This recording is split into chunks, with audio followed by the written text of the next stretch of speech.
days a week nga General Muhoozi Kainerugaba CDF, the next president by God's grace. Nebono sirikawo. Ye president addako okujjako ng'oli mutumbaavu.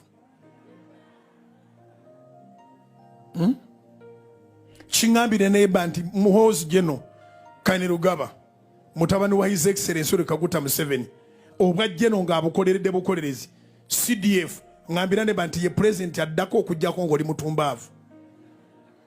Kubanga otoba mutumbaavu obwadde obwagala obwa president. Tulekerere abadde aduumira ku magye obwa president tubuwe atamanyi na magye ate abeere nga ye mukulu w'amagye. Titusobola kuleka CDF tulonde omuntu atamanyi magye ate abeere kamanda in chief. My God. Nali omukulu Pastor Aloysius Bujingo ono nga yakulira House of Prayer Ministries alabika ate ye ebyenjiri yabyesambye dda takyabisobolerako ddala kubanga munnange omuntu ovayo otya nga ggwe oli musumba mulamba n'ogamba abantu nti bw'oba tebakkiriziganya na ndowoozayo batumbaavu. Endowooza nga gy'oyogerako terina weekwataganira na ddiini wadde n'akamu oba nti Bayibuli oba alina ekigambo ky'ayinza ovaayo n'agamba nti Bayibuli bweti bwegamba, so tulina kugoberera ekyo. Naye ate munnange n'avaayo ng'abikkudde Bayibuli ye bulungi ku katuuti ng'ali mu maaso g'enkuyanja y'abantu n'ayogera ebigambo nga bino n'ayita abantu abatumbaavu olw'okuba tebakkiriziganya na nzikiriza ye oba ntegeera ye. Ate nga ntegeera ki gye twogerako wano, entegeera ye ereese obuzibu. Yeewuunyisa n'okwewuunyisa okubanga omuntu nga ye alowooza bw'atyo, kubanga ye mu ntegeera ye agamba nti okufuga Uganda oteekeddwa kubeera ng'oli munnamagye, oteekeddwa okuba ng'oli wa commanding officer nga okomandingako eggye ly'eggwanga, nti era alaga nti civilian gwe omuntu wa bulijjo tekisoboka kubanga ate ofuga Uganda. Era n'akyogera n'agamba nti tekisoboka nti basobola batya okuleka omuntu atalina kyamanyi ku magye ate abeere nga ya commanding amagye g'eggwanga. Noweebuuza n'ogamba ddala Uganda gye oba ggwanga, olw'ensonga nti wetubanga tulowooza nti Uganda ggwanga so tetusuubira nti no bannamagye bayinza okugifuga, naye nga Uganda eriba nga ggye lya muntu abannamagye be bateekeddwa okufuga bokka. Ekintu kino kyataddewo kwegamba abantu okwewuunya nga bagamba bannange naye omukulu ono ddala enjiri akyagisobolerako ddala, yabiviirako ddala, yasigala kukuuta kadingidi oba kubanga bino n'ebikolwa byakola kati alaga nti atandise yakuba campaign. Ate nga n'omuntu gwakubira campaign Bayibuli egamba nti olina ogoberera amateeka gafuga eggwanga lyonna lyonna oba mu kifo ky'oba obeeramu oba gavumenti, olw'ensonga nti Katonda yabatadde abantu mu buyinza. Amateeka agaliwo mu ggwanga Uganda galaga nti munnamagye takkirizibwa kwetaba mu byabufuzi.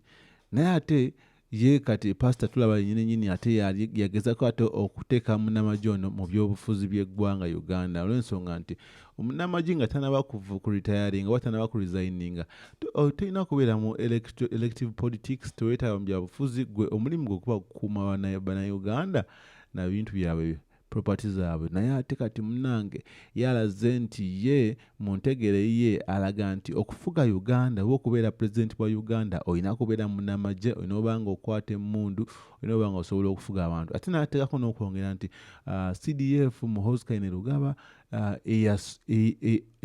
eyakolerera oba general bwe.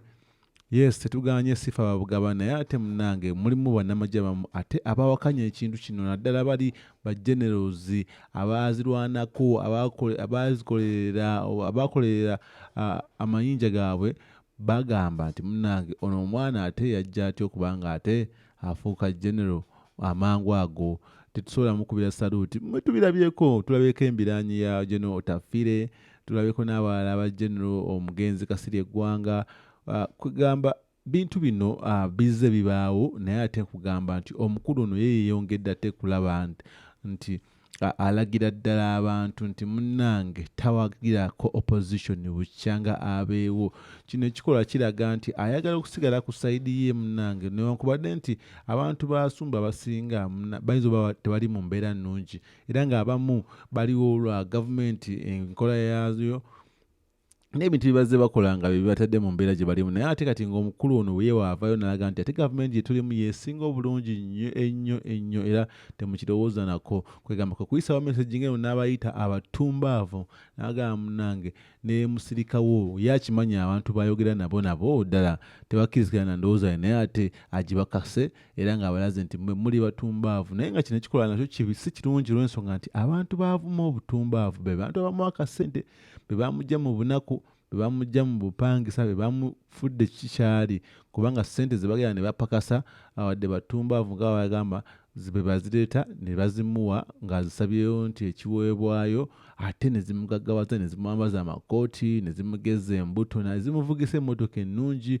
n'asala kaviiri n'awasa abakyala n'akola byonna azimbye ennyumba byonna abikoze naye nga ye ng'omuntu sigamba nti alina bizinesi egyavuddeyo oba yatandika alunda embwa oba n'alunda ku mbuzi ng'abantu bazze bakikola nnaku zino oba n'alunda ku nte n'afuna ssente zonna azijje mu bantu bano mu ndiga zino zaakama n'azikamulamu akasente akatonotono ow'ekikumi ow'ebibiri ow'olukumi ow'omutwalo bonna n'abajjamu ssente zino ate ye neyeefula kikyali. Kyokka ate nekikwewuunyisa nti be bantu be bamu bazze avuma olw'endowooza yaabwe etafaanagana naye.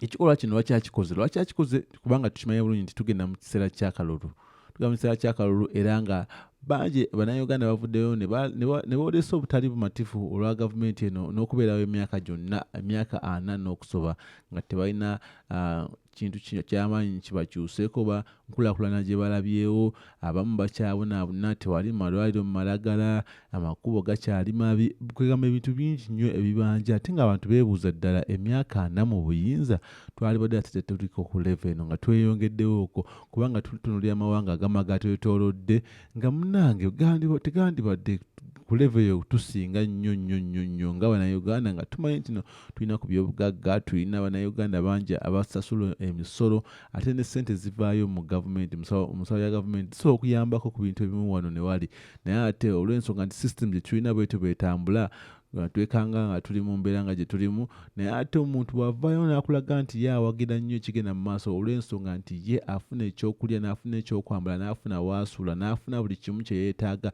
ebirooto bye ne bituukirira kiba kiraga nti mwe abalala abali mu kubonaabona tabafuddeeko so nga kyandibadde ng'omusumba yandibadde nga yalowooza ku sayidi zonna nga tateekamuko kyekubira nnyo nagamba kale munnange wadde muliwe muti mukole ebituufu wadde muli ba opposition mukole ebituufu wadde tuli ba gavumenti ko gavumenti erina kukola ebituufu ye tavumiridde bikolwa bya gavumenti bibi wabula ye alaga bulazi nti munnange ye awagira muntu nga kinnoomu ate ng'akulaze nti kasita oba nga toli munnamagye togwanidde kufuga ggwanga Uganda. Kati ye entegera y'omukulu ono era nga njagadde mbategeeze era mumanye nti munnange byandibanga ebyenjiri tebikyasoboka ku sayidi eyiye ng'enjiri nayo n'agibuulidde n'agimalayo kati nga ne Bayibuli agitadde ebbali atandise kubuulira abantu byabufuzi era nga ababuulira kiki kyalowooza ye ekituufu oba ekirungi nga watokikkirizigana nakye oli mutumbaavu according ku ntegeera ye naye nga yeeyo embeera bwetyo bwegenda mu maaso wano mu ggwanga Uganda